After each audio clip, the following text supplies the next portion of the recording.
All right. All right. Welcome everybody to episode 2.0 of Angel Talk. So called because I did like 3 episodes, but anyway, they're scattered all over the place. And there's going to be a playlist on YouTube that should be linked if you want to go watch all of them. All right, so let's start. Of course, this is a conversation. Please be participating. I guess I should say it again when somebody's in here.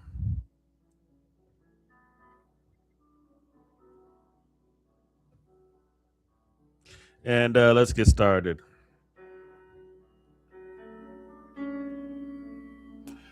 And just to reiterate,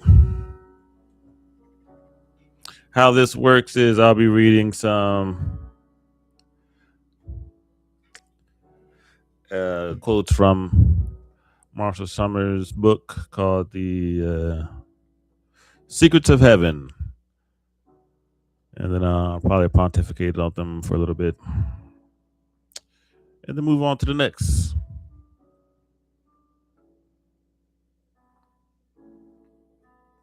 So I really wanted to get through a lot of them today, so I'm just going to start. This one goes regarding the issue of listening, many of you have prepared to listen, but give up too soon. The teachers do not need preparation, but you need to find a way to hear. And this receptivity must be developed. It is retraining the mind to be in a relationship.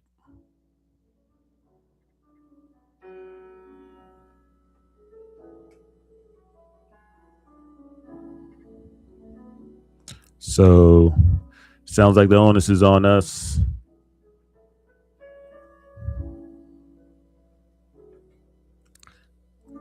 as we train our mind to be in a relationship, to listen.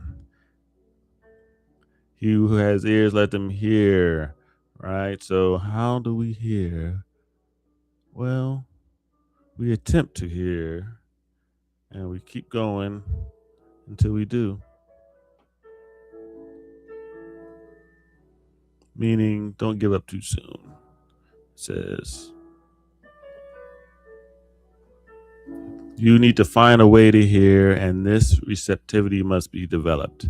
It is retraining the mind to be in relationship.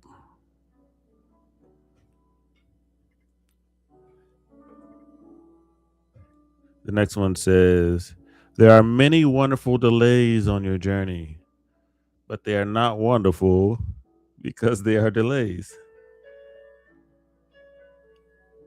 Well, that's something we can agree on.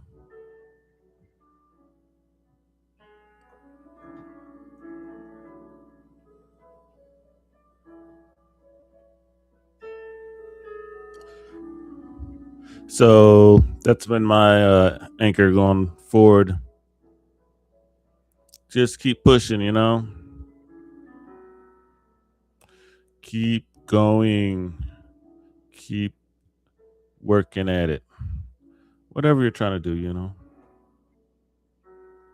There are many wonderful delays on your journey, but they are not wonderful but because they are delays. Kind of taking back, I'm going back to the previous quote about listening and about says, you need to find a way to hear, and this receptivity must be developed. It is retraining the mind to be in relationship. So when you stop trying, that's a delay.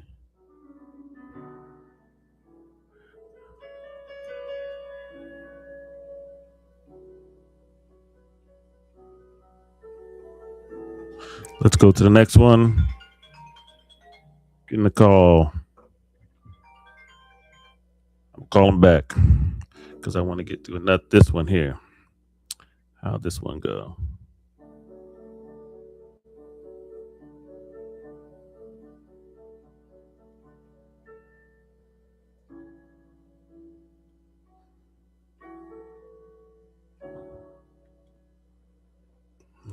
something like that. In order to enter into holy union with your teachers, you must share your teacher's greatness, thus releasing you from debilitating ideas and self doubts that have been the context in which you have tried to organize and direct your affairs and establish your life in exile. There's a lot going on there.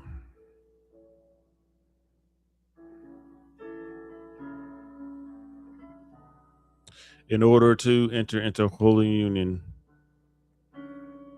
with your teachers, you must share your teacher's greatness.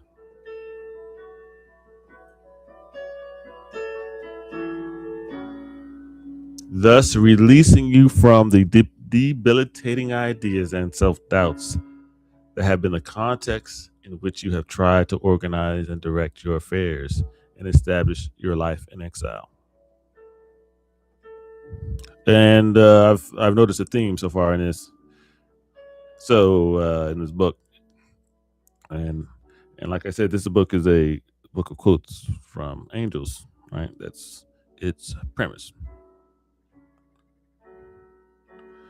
And angels seem to be of the opinion, which I agree with, that we are in a world of separation. So that's kind of what this journey is about and why we seem to not know what's going on, as the human experience. And so they talk about us being in separation, and so I'm trying to explain what it means by exile, because I had to think about that one myself. What does that mean? I'm in exile, or we are in exile. Uh,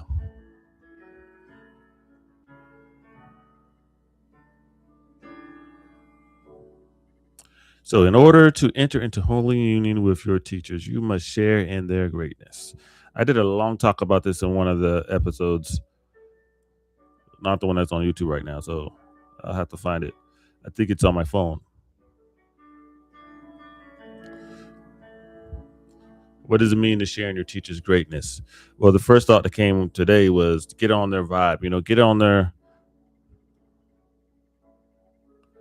frequency.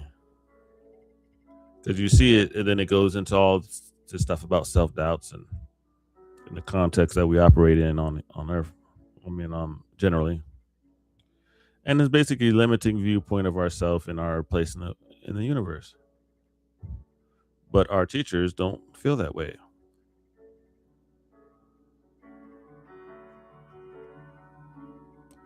So what it means to me is to just, I would say, like, imagine yourself as not being disconnected, as being connected to everything and having all access to all the knowledge and wisdom of the universe.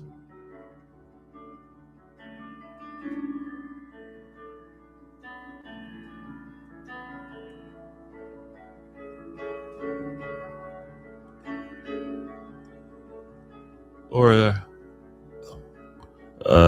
an easier way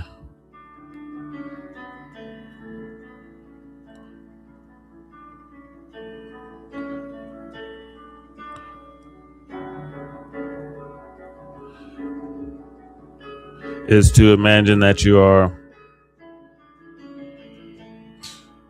connected to that flow of life, right? That's what I do. It's like it's a flow of life, of energy, of consciousness.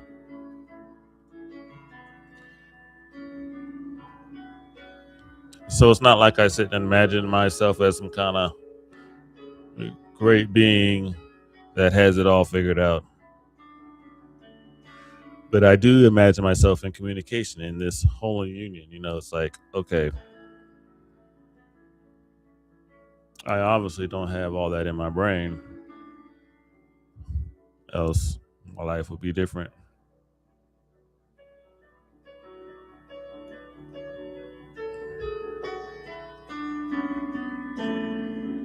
But I can access it. I've practiced that listening part. And so that's how I practice it.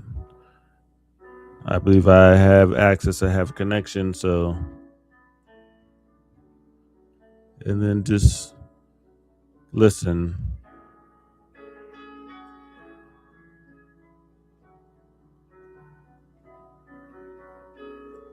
and allow your frequency to raise as it feels inspired to, I guess.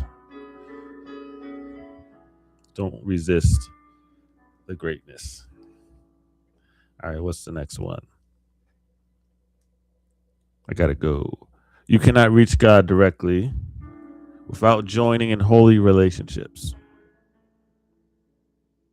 Therefore, your interest in relationships is truly motivated, yet it is misrepresented and misdirected.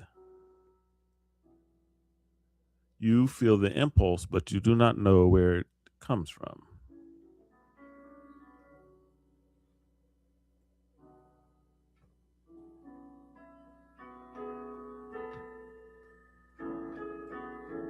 So, even as an introvert myself, I definitely have still the impulse, right? The desire to be in a relationship, to know people, to have friends, lovers, community, support, to support others, to give love and be to be loved, right? I think everyone has that desire. Actually, I know everyone does. And so it's saying here that that's where the impulse is coming from. You know, these things are starting to have a theme, right? About this holding union, about this listening, training the mind to be in relationship.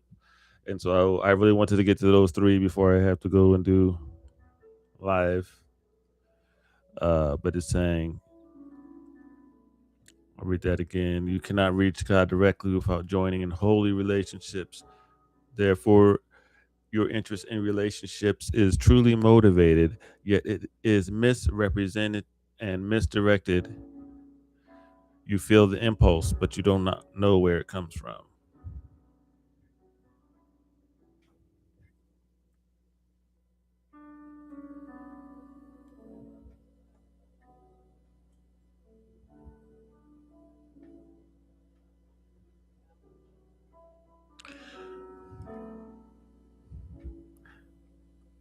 And that's it for today, folks. Contemplate, gestate, comment. Let me know what you think. Give me some thoughts. Thank you. Love you. Peace.